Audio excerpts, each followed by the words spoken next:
been there for a bit, but I guess my thing was it's, you know, you got so many people that are just like, the UFC is the NFL, you know, and it's, you know, we'll see. I don't know if it'll ever be as big as UFC, but I just, you know, it is. It's odd that all of them have a name. You know, like none of them are just like boxing is just boxing, right? Kickboxing is, I guess kickboxing is the same because you have Glory, you had K1, you had all these organizations, but it's odd that no one just says like Showtime MMA and then just has MMA on Showtime. Like, you know, it has to, everything has to be like a Bellator, 1FC. There's always like some name, the PFL. There's always something. The PFL I try to follow. The fights are great, but your fucking score system sucks. Like, I'm like, what are you saying? He's got points? What is this? He moves up the rankings. He's got 600 for that and 35 for this. Like, the fuck are you doing, man? Just have fights. Have you seen there actually was bare knuckle MMA that just started? And I think was that God, who was it? It was a UFC fighter that started that, I thought. I just saw it was a full MMA fight though, bare knuckle, or it's gonna happen. And, I don't know about this at all. No, I haven't heard this. Jamie, Masvidal. Oh, that's right. Is it Masvidal. MMA? Yes. It's not boxing. No, it's full MMA. I like it. I think it should be that way. I really do. People have a hard time with it because of the cuts and everything like that. And I agree with you that it's easy to cut somebody, but it's just they think it's more barbaric. But come on, man. Think about when the UFC came out. Like everybody thought of the UFC as barbaric. Like my manager was kind of going over this with me the other day, and he's like, I remember trying to get sponsors when the UFC was kind of first taking off. And a lot of these companies were just like, oh, hell no. Like, we can't be associated with that, you know? And now it's, you know, it's the UFC, MMA is like so accepted. Maybe this is going to be the next thing, you know? Who knows? Could be. But yeah, I mean, Masvidal has a good chance of making it happen. I've said for a long time that they should have it on a football field. Yeah. Like, no more cages. Because the cage is a big factor. It's a big factor in the fight. I mean, if you can have basketball and you have it on this big-ass court, how come we can't have a fight on a big-ass court? Yeah. Just pad the shit out of it, you know? Make it so that there's like an area where you can't pass, you know? And you just chase each other down and beat the shit out of each other. Yeah, don't let anybody run away. You can't just run away. You lose points for running away, but lateral movement's good, footwork is good. Basically, there's no walls anywhere, so it's like you're just out in the open fighting. Because think about like takedowns. Takedowns occur so often up against the cage, right? I mean, it's a big part of the strategy of getting someone up against the cage is taking them down. And then people use the cage to get back up onto their feet. Think about how few takedowns you'd have, many less takedowns you'd have if you had no cage, and also how few people would get up. It's true. Get up less. Yeah. It'd be more realistic because the cage is a factor. It is a factor. And I guess in a street fight, most of the time you don't have a wall to climb up. Right, unless you're fighting in a mall. Yeah. It's a factor, and the more factors you can cut out that are extraneous, I think the better. I like it. We might have to push that. They forward. did it in Russia, but they do everything in Russia. Dude, I saw like a team fight. Did you see it where like I don't understand the rules, but it's like everybody's just going at it. Yeah, chaos. Yeah. One side wears red, one side wears blue, whatever, and they just beat the fuck out of each other. I saw a 3-on-1 fight the other day. It was ridiculous. Yeah, my This is it. Yeah, 3-on-1. Yes, this is it. But the problem is the guy's the same size. Like I've seen 2-on-1s where the one guy was big, but these three guys that fought this one guy, look, they're all the same size. So this isn't even like team versus team. It's one dude versus three. Yeah, I just don't understand. This guy's seen too many Jackie Chan movies. Yeah, they just bum rushed this boy. They threw him down and just started hammer fisting him in the face. Look at this. Look how they did it. Oh my God. Like how could you expect to win? It's so ridiculous. Like, did that guy actually expect to go in there and say, like, oh, I'm going to beat 3 dudes up? The one guy just kind of held him down, and then the other two guys hammer fisted him. Good job, bro. Thank you. Yeah thanks for hammer fisting the fuck out of my childhood. Now I can't think about the 7th grade anymore. Look at them. They're cheering. Yes, go get more. Man. Yeah. Russia's wild. They're nuts, man. They're willing. Yeah. They're willing to try. Those fucking crazy people. Yeah. It's I'm not interested in that, but I am interested in removing as many factors as possible. I like that. Yeah, I do. I mean, when I first started doing commentary in '97, people didn't have gloves except Vitor and Tank, and Scott Ferozzo. Scott Ferozzo had gloves too.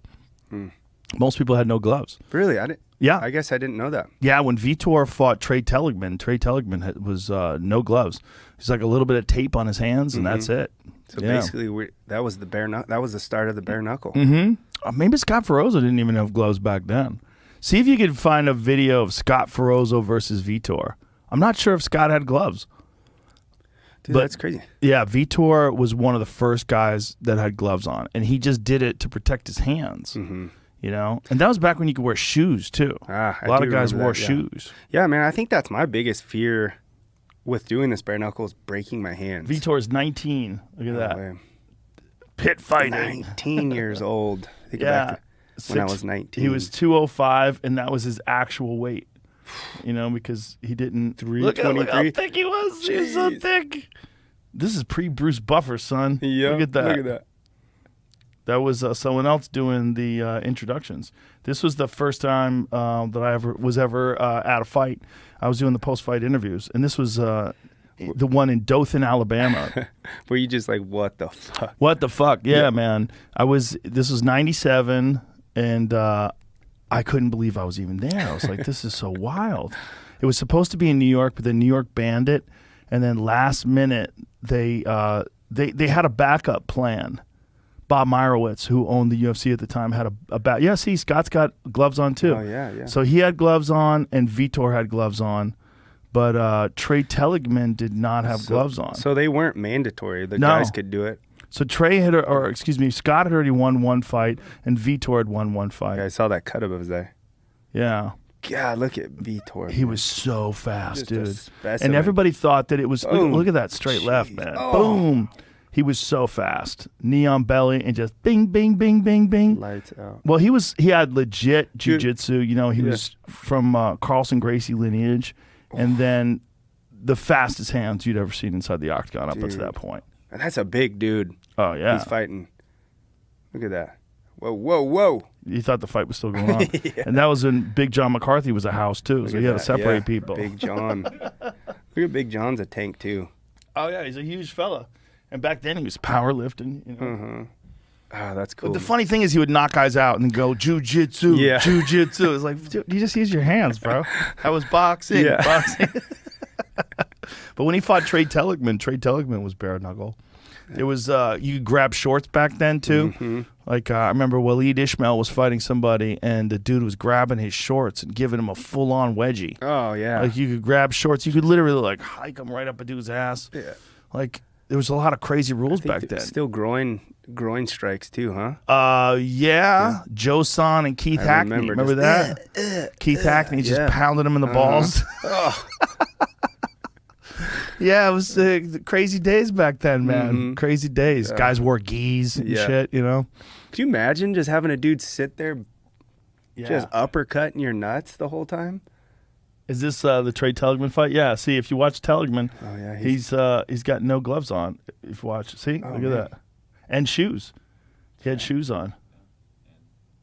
Yeah, that was from a childhood car accident. Was it? Yeah, he had no pec. Yeah, or some of his pec. That was the early days of the Lion's Den. Remember that? Lion's Den was the first. Yep. You know, like it was like Lion's Den and then like Militich Fighting Systems in the sort of the same era. But they were the first MMA teams. The Lion's Den had like these crazy initiation like tests that they would put guys through. Really? Basically, like, you know, just like try to break you mentally. Yeah, they were well documented, like incredible, like physical conditioning drills and then sparring and just like try to break you. They would try to break you. Why don't we still have that today? Because they're trying to preserve athletes' futures. What do you think about guys that don't spar?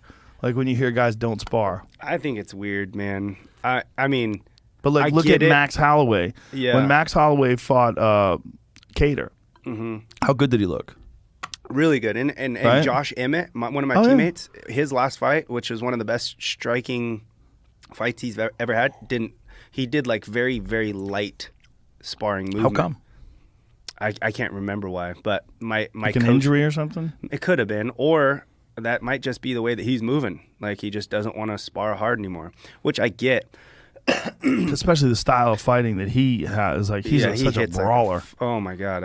Like when me and him go light sparring, both of us get our bells rung. Like both of us are just like bulls in a china shop trying to go. Like neither one of us can go real light. It's tough. But no, he said I didn't spar hard, and I get it because obviously most of the damage that I ever took through any of my fights was through training camp. Really?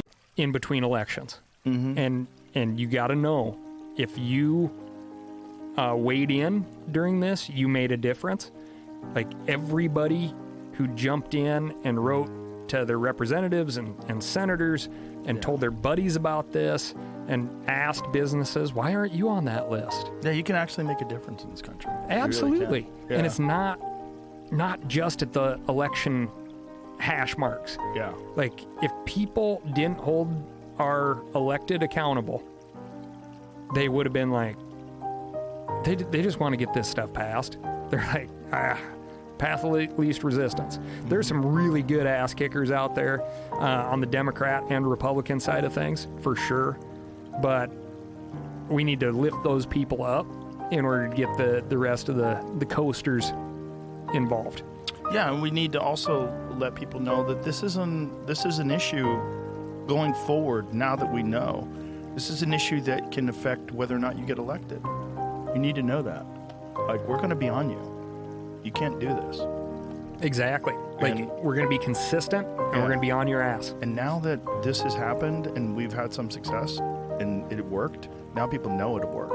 And so now all the Randy Newbergs and all the people that were like really enthusiastic about this, that really did their job, they're getting more support now, and it's going to build. And then we'll be much more aware of whether one of these things is trying to get snuck through in the future. Absolutely. Absolutely. I would say the early folks, right? Like Randy, I feel like we were kicking ass at Meat Eater, Katie Hill at Outdoor Life, Andrew McKean, Outdoor Life, Travis Hall, Field and Stream. Like, those people were on it. And you gotta think, all those people have a significant following on social media, and they have a lot to lose too, man. Oh yeah. Yep. National Wildlife Federation, Backcountry Hunters and Anglers, were talking about this way early, and then a lot of other orgs jumped in, and some early Pheasants Forever, Quail Forever, they were awesome. I gotta mention them because they're farm bill oriented hook and bullet organizations. They do an amazing job, but that's largely private side of the fence. And they came out and started talking to their membership about this early. And you kind of get punched in the face. I got to be honest. Like, we took a lot of shit on the Meat Eater side of things. Ranella took a ton of shit. How so? Just people being like, one, they're like, Steve, aren't you a Trumper? You can't also support public lands because that's going against Trump. But this is just people in the comments, right? Oh, yeah. Yeah. Yeah. Who are those people? Oh, way too much time. Yeah, don't read them. You're dealing with such a small population of morons. The problem with comments is, especially negative comments, it's such a small population, and almost all of them are fucking losers. I got sucked in, though, because I'm like, I don't know. I was so desperate to make an impact, right? At the end, I'm feeling like I've pulled every freaking lever that I can. Yeah. I'm asking the experts. I'm like, could we get, and this is a screwed up piece of information.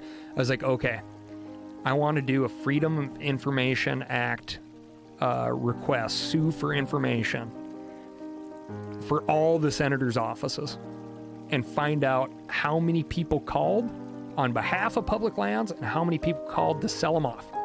And I want that information to be public. Well, those offices, they don't have to give over that information, I found out. Oh. So, like, where the hell's the accountability on that? Right.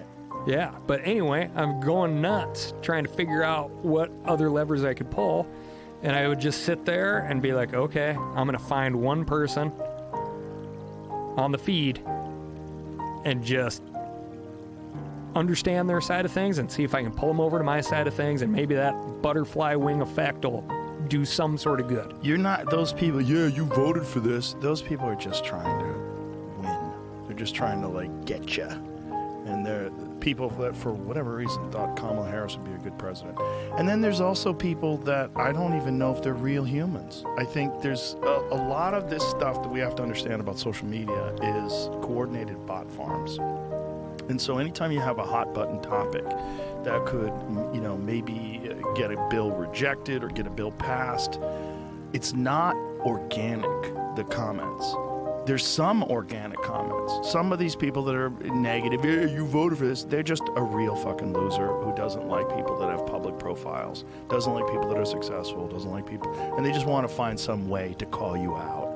There's a lot of that. But then there's a lot of coordinated artificial interaction. And we've highlighted that, and we've been on that for quite a while, because we found out through this one former FBI guy that 80%, his estimation was 80% of Twitter is bots. Yeah, 80%.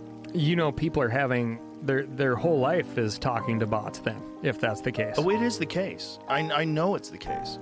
I don't know if it's 80%, but I do know that it's an enormous number, because I don't interact, and I'm now I've since separated myself so far that I'm kind of not even on social media anymore. Nice. I might check it in the morning. I check Twitter in the morning to see what everybody's mad at, you know, and then I usually feel bad after I check it. I'm like, why am I even looking at this? Oh, Jesus Christ, and I just get off.